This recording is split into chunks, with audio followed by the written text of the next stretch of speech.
가석유용모에게 길을 묻다 18번째 시간입니다. 오늘은 활동하는 무라는 제목으로 말씀드리겠습니다. 활동하는 무. 마지막으로 우리는 지금까지 고찰한 세 가지 사실들을 서로 연관지어 살펴보도록 하자. 그럴 경우 대안적인 귀결이 생겨 나올 것이다.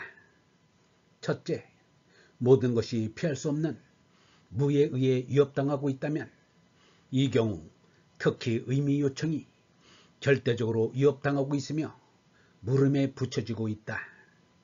의미 요청은 언제나 거듭 합당한 방식으로 내재적이고 단계적인 대답을 발견한다. 그러한 대답들이 찾아질 수밖에 없다. 그러나 여전히 다음과 같은 물음들이 남아있다. 만일 이 모든 것이 전부 사라져버린다면 내재적인 의미 충족들이 실제로 그리고 진지하게 중요한 것이 될까? 만일 모든 것이 한꺼번에 끊임없이 무가 되어 버린다면 그런데도 사랑이니 성실이니 하는 것이 여전히 의미를 가질 수 있는가? 무고한 자들의 고통은 의미가 없지 않는가? 무가 텅 빈 무로 이해되고 해석될 경우 모든 의미는 그리고 그로써 모든 인간의 윤리적 행위는 근본에서부터 물음에 붙여지게 된다. 이러한 귀결에서부터 우리는 진지하게 벗어나올 수 없다.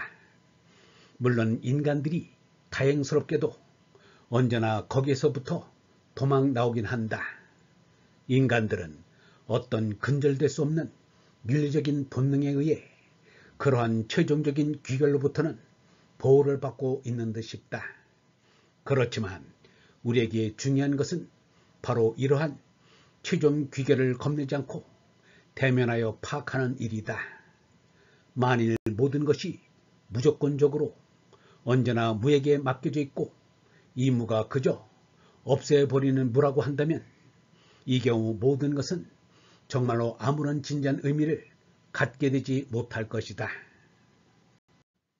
그러나 이 해결은 견제될 수 없으며 수용되어서는 안 된다. 그것과 대비해서 우리 인간적, 동료 인간적 현 존재의 의미 요청이 절대적으로 마주하고 있다. 이 의미 요청은 그것이 오직 충분히 구체적으로 주목될 때에만 포기될 수 없는 것이다. 이것은 하나의 윤리적인 근본 요청이 된다. 이 요청은 윤리적인 근본 결단을 요구한다. 우리는 그것을 모든 것은 의미가 있다는 말로 표현할 수 있다. 왜냐하면 인간은 선과 악의 구별을 포기해서는 안 되기 때문이다. 사랑이 의미를 갖는다는 사실은 확고하게 견지되어야 하기 때문이다. 자유와 정의를 위한 투쟁이 의미를 갖는다는 사실이 견지되어야 하기 때문이다. 고통받는 사람들의 고통이 의미를 갖는다는 사실이 견지되어야 하기 때문이다. 포기될 수 없는 윤리적인 근본 요청을 절대적이며 보편적인 무의미성의 위협으로부터 보호하여 타당한 것으로 만드는 일이 중요하다. 셋째, 우리가 이것을 확고하게 붙잡고 있는다면 거기에서부터 하나의 그리고 근본적으로 오직 하나의 귀결이 따라 나온다.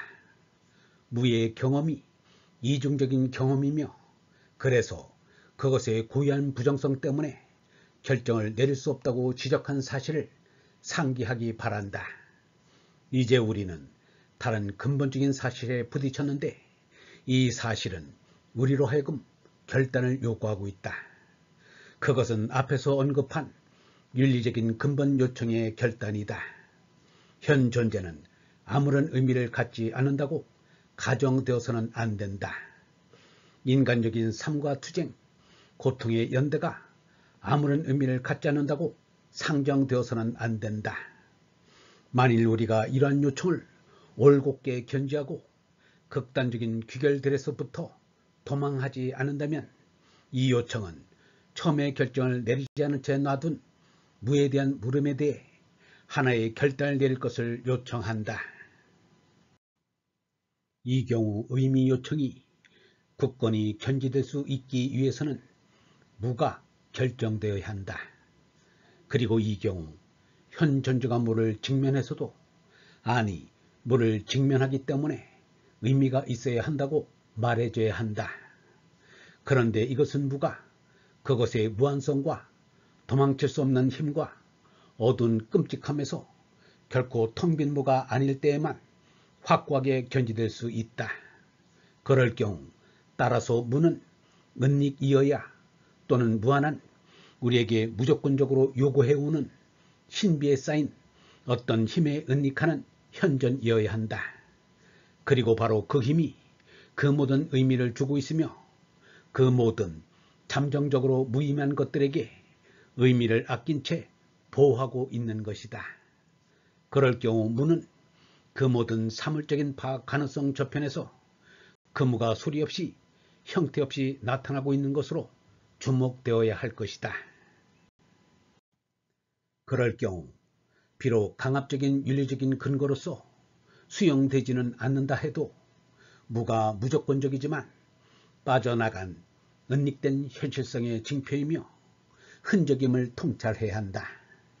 이때 그 현실성이란 그 모든 의미를 간직하며 차이를 확고하게 간직하는 비록 사람들이 그 차이를 뒤엎으려고 시도해도 그런 현실성이다. 즉 정의와 불의 사이에 선과 악 사이의 차이 말이다. 이러한 현실성이 무의 노을 속에 빠져나가 있고 은닉되어 있기 때문에 그것은 비밀이라고 신비라고 명명될 수 있는 것이다. 분명 이러한 귀결은 경험적이거나 수학적 논거들이 갖는 그러한 강압적인 설득력은 갖고 있지 못하다.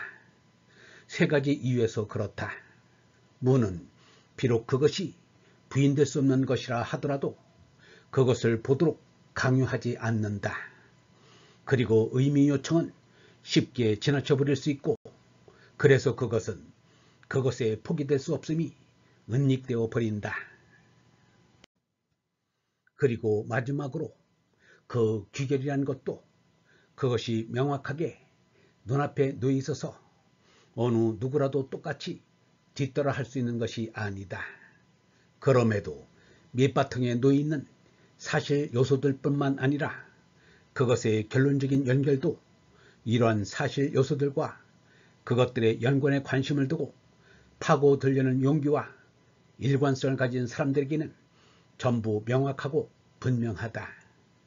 특히 결국에 가서는 귀결을 끄집어내는 윤리적 근본 결단은 비록 그것이 쉽게 지나쳐 버릴 수 있다 하더라도 명확하고 분명하다. 무는 텅 빈 무가 아니다. 윤리적 근본 결단은 우리에게 무가 떠받치고 있으며 존속시키고 있으며 결단하고 있음을 가르쳐주고 있다. 그리고 이 윤리적 결단에서부터 믿고 무의 바탕 없음과 침묵함 안으로 들어서라는 호소가 흘러나온다. 무가 떠받치고 있다. 무의 소리 없는 위력은 통상 거대하고 위력적으로 보이는 그 모든 것과 비교할 때 상대가 안 될 정도로 더 크다. 이것은 우리가 세속화된 세계에서도 갈 수 있는 길일 수 있을 것이다. 그 결과는 비록 그것이 전승된 신에 대한 그림들과 비교할 때 빈약해 보일지라도 의미가 있다. 아마도 우리 시대는 정말로 무한하고 무조건적으로 우리와 연관되어 있는 그러한 무한하고 무조건적인 비밀과 관련되어서는 빈곤한 시대인지도 모른다. 영성신학원 다속 아카데미의 하늘소리였습니다.